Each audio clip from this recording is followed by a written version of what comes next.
I have a brand new Kaleidescape Strato S here. Let's unbox it and take a look.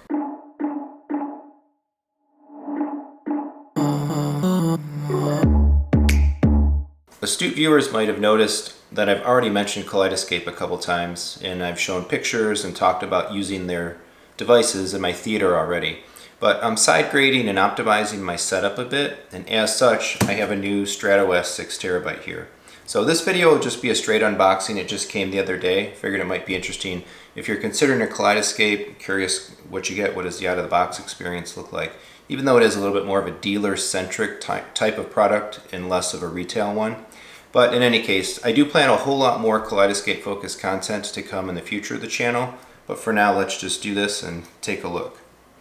So this will also be the first time unboxing something on the channel. So as you can see, it's pretty nondescript.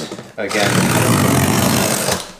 Kaleidescape is much more of a dealer-focused item than a retail one, but nonetheless, it's a pretty nice package, a well-put-together package, and a nice piece of kit. So here we have the device itself. Nice nylon bag, perhaps there. Let's just set this aside, and we'll do the accessories first. Pretty much everything's down in the bottom of the box.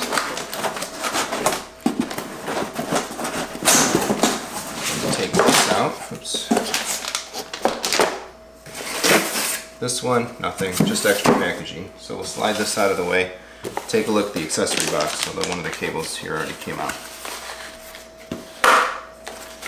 There's the full set. So, one HDMI cable, Pixel Gen Design, 4K interconnect, 1.5 meter, certified by THX. Max 4K insured. This should be a 18 gigabit per second HDMI cable, as the Kaleidescape isn't HDMI 2.1 and such, at least yet. We have a white Ethernet cable. Not sure on the length of that, probably maybe 6 foot.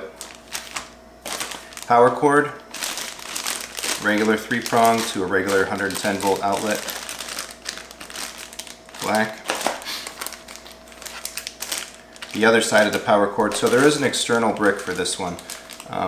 Some of their devices use external power bricks, some don't. The Terra is, I think, plugged directly into the wall, if I recall correctly, but the Stratos have an external adapter. So there's one side of the power and the other side of the power.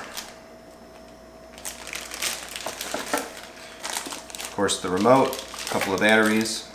Now, the remote isn't the best part of the Kaleidescape experience. They'll admit that even themselves. Maybe at some point this will get updated, but for the most part there's an assumption that you're going to use the remote for some initial device setup, and then likely you're going to connect the device to some other type of more advanced control system. In my case, in our theater, we run Control 4. We have their Neo remotes and that sort of thing.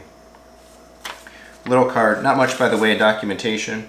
For complete details on installing and configuring Kaleidescape products, please visit www.kaleidescape.com install. They have pretty good set of online help and documentation for doing just that, setting up the device and so on. Just some general compliance information and a little flyer advertising the Pixel Gen HDMI cable. That's not a brand that I've heard of before, actually, but I'm sure it's a quality cable. So that's it, pretty basic. Power cord, video, Ethernet, and a remote. It's really all you need to hook up a device like this anyway. So let's take a look at the actual box.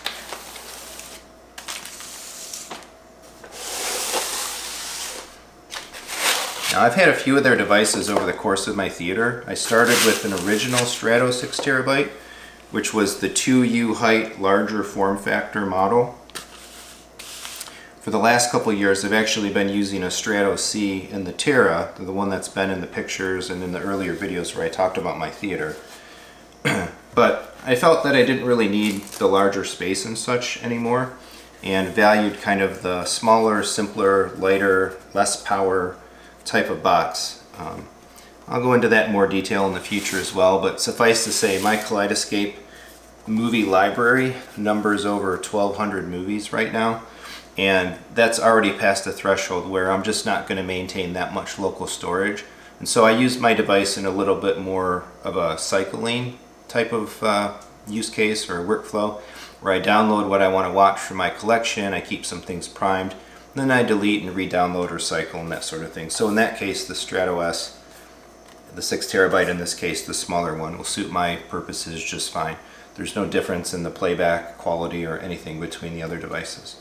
But this is an exceptionally nice piece of kit here. Talking aluminum, heavy, substantial, quality parts, quality construction.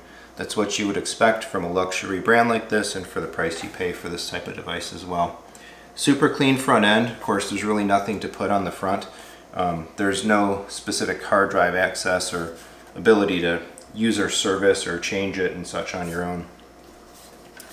If we look at the back panel, we've got power connection, 2 HDMIs, one for video and then one dedicated for audio if you needed to run to a display, and an audio system separately, coax and optical audio if you need them as well, although for a device like this you're probably going to be in a theater space, and hopefully you're taking advantage of lossless audio and Atmos and immersive content and all of that. USB port for service, network, IR-in, and then another special service port there. So I've never in any of my Kaleidescape equipment used the USB or the service ports. These devices update automatically when they have firmware updates with new features, fixes, and that sort of thing.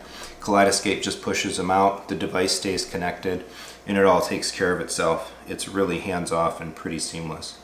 So that's it, Kaleidescape Strato S 6 terabyte. As I get it hooked up and go through some of the initial setup, maybe I'll make some content around that. And again, this thing is such an integral part of my theater experience. It's the input one and the primary place that we try to watch most of our movies. Again, because of the quality, and also because I've just long been tired of dealing with discs. This model for me is ideal. And I'll talk about that some more as well. I spent a lot of time in the past building media servers, DIY kind of stuff, ripping discs and all that, before I realized what an utter waste of time it was, and I threw all that to the wind. And this is the solution for me. So, thanks for watching. Tune in for more. Please like and subscribe. Thanks.